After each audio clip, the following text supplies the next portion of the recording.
This is video number 3 in a special series teaching beginners tapestry crochet. In this video, we're going to be putting the edge on the Tapestry Crochet checkerboard potholder. My name is Sandy Marie. I'm the owner of Crochet Fiber Art. If you're new to my channel or you just want to learn tapestry crochet, please consider subscribing. As each video is created, I've also created a page on my website with the lesson and a free PDF download. You'll find the link to my website in the YouTube description below.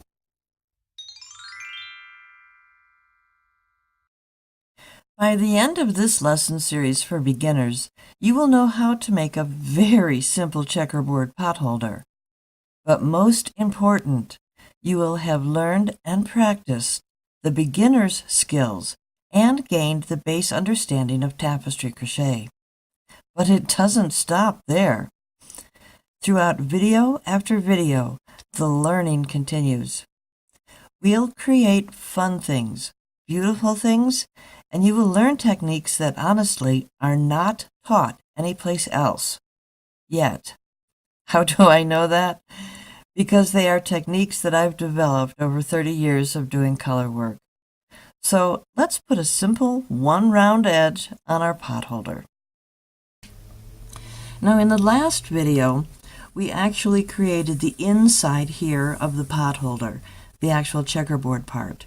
Just to reiterate so you remember, we have 30 stitches that go across each row, and we have a total of 30 rows that go all the way up.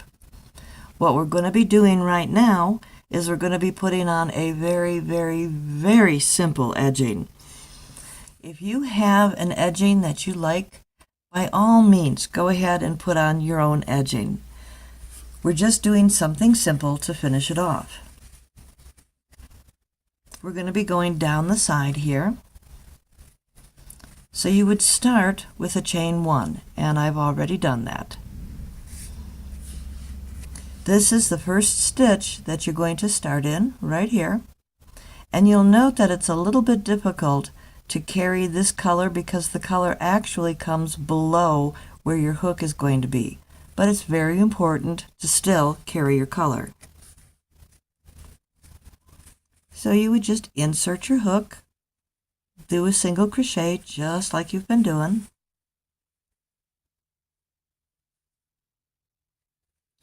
Now this is where you're actually going to be picking up that extra color. And insert your hook again. Continue doing just a standard single crochet. When you come to these where they're a different color than the actual side, make sure that when you pick the stitch up, you are actually picking that up as well so it buries into the inside.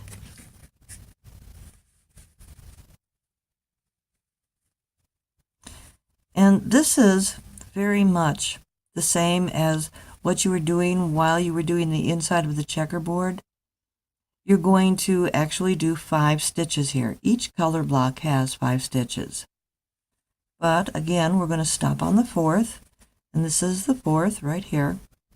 And take a look at the back. Now you can see that really needs to be straightened, so just go ahead and pull on that yarn, straighten it out. This is our 5th stitch. This is the color change. So you would stop your stitch right there, and you would pick up the other color and finish the stitch off. Now you might want to tighten this cream light color. I've done that all the way through the video. Might want to tighten it just a little bit. And then you continue. Again, we're doing the same color as the color block, which makes it kind of easy. You don't need any kind of a special pattern for this. So you really don't have to count. Most people can see that they've done 4 stitches or 5 stitches. But if you're really kind of new to crochet and you don't really have that knack yet of looking and seeing how many stitches you have, by all means count, because you do have to stop at that 4th stitch. So on the 5th stitch, First of all, you want to straighten your yarn. In the 5th stitch,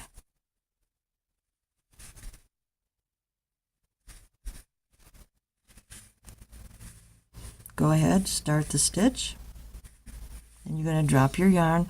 Now I want to point out again that you keep your yarn straight down by the skeins of yarn, and it doesn't matter if it's twisting a little bit up here.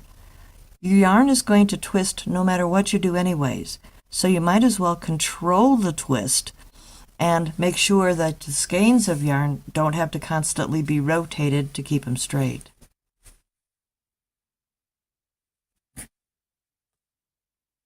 Now I'm going to pause here, and I'm going to work all the way down to the corner, and I'm going to show you how to do a corner. I have single crocheted all the way down the side, and I've done my 5 stitches into the side of this particular block here, the dark color. Every single corner is going to get 3 single crochet stitches. But here's the fun part.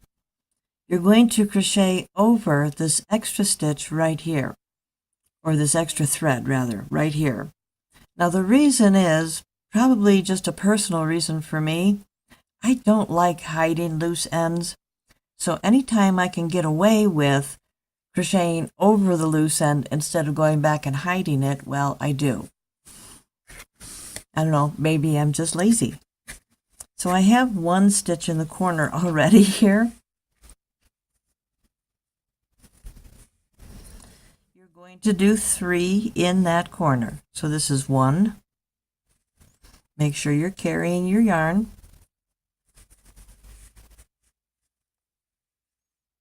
2. And 3. That gives you a kind of nice corner. Now, in the very first video in this series, and I will link to that in the show notes below, the very first video I showed you how to do a chain that is actually a finished edge, and this is one of the reasons why it's important to do this. You're going to get a nice solid look here. But you're also going to crochet over this loose end here. So let me show you. So we've done basically 1 here, so on your count it would only be 1. Now you're going to crochet into the stitch, just like that, and make sure that you're picking up both. So that is actually stitch number 2.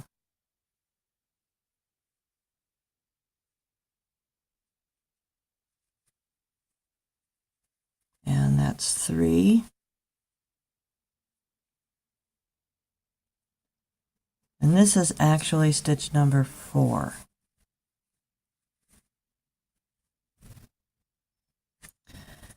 Don't forget, you want to straighten out that carried yarn, but now you're going to have to kind of pull on both of them because you want both of them to be nice and straight. And then just kind of straighten this out here on the other side. Here you're going to do your color change, but there's a little trick on here too. So you're going to start your stitch as normal and stop. Then when you drop this color here, you're also going to drop that loose end and get that just kind of out of the way. When you're all done, all you have to do is go through and snip the loose end because you've basically hidden it. Isn't that fun? So change color. Keep this loose end here, keep it out of the way. Generally what I do is I just kind of hold on to it on the back so that it doesn't get in my way. You want to keep your colors matching the actual squares here. So again, we're going to start with number 1.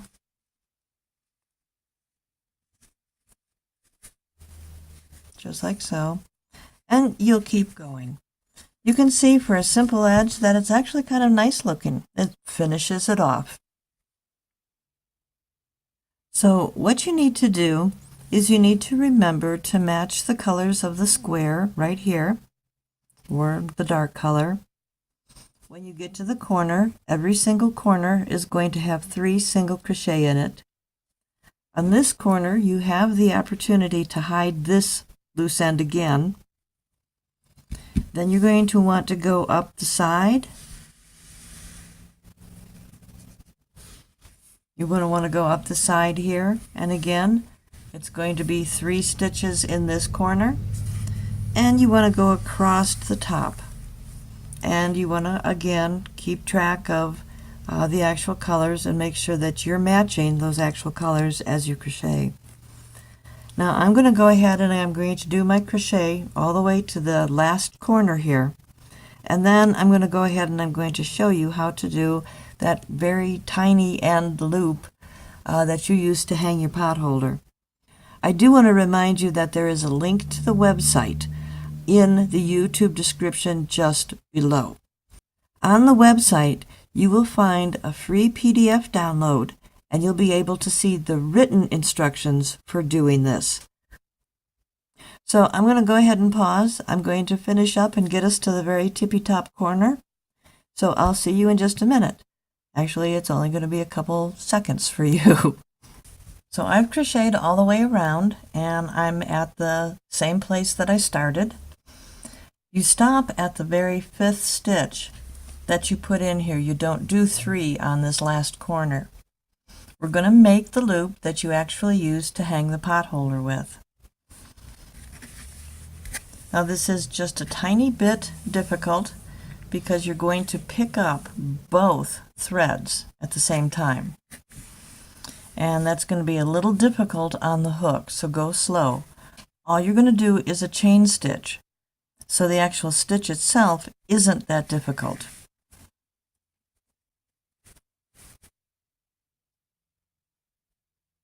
You're going to do 10 chains, so that's 1. Don't pull it real tight because you got to get both of those strands through.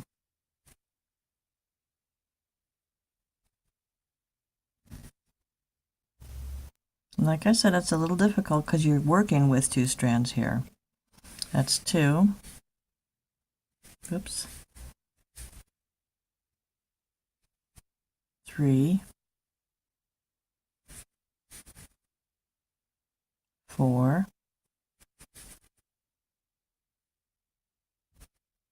5.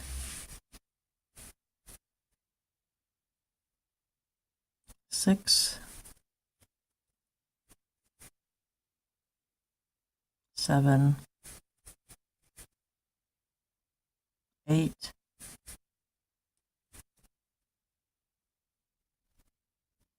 9. 10.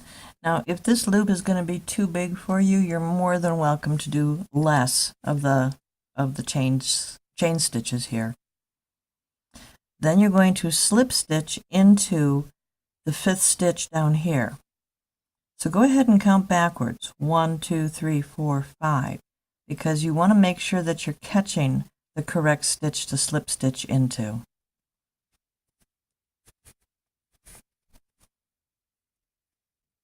And that's just a slip stitch.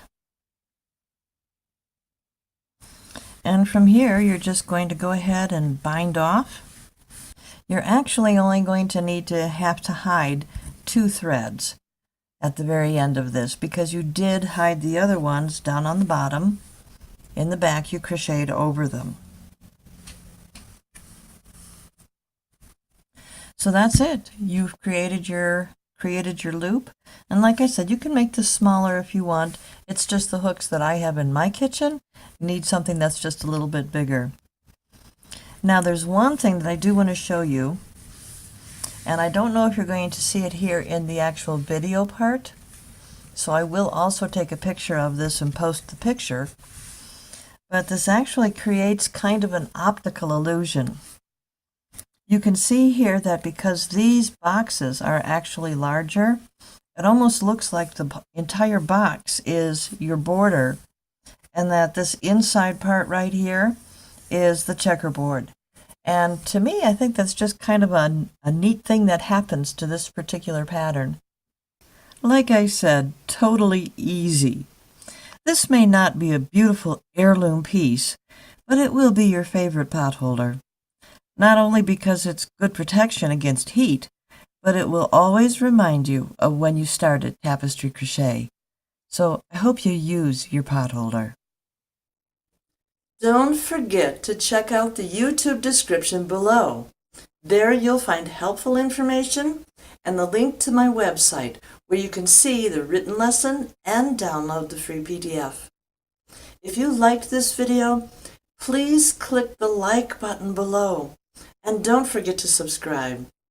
Click that little bell if you want to be notified of the next videos. Thanks for taking the time to watch.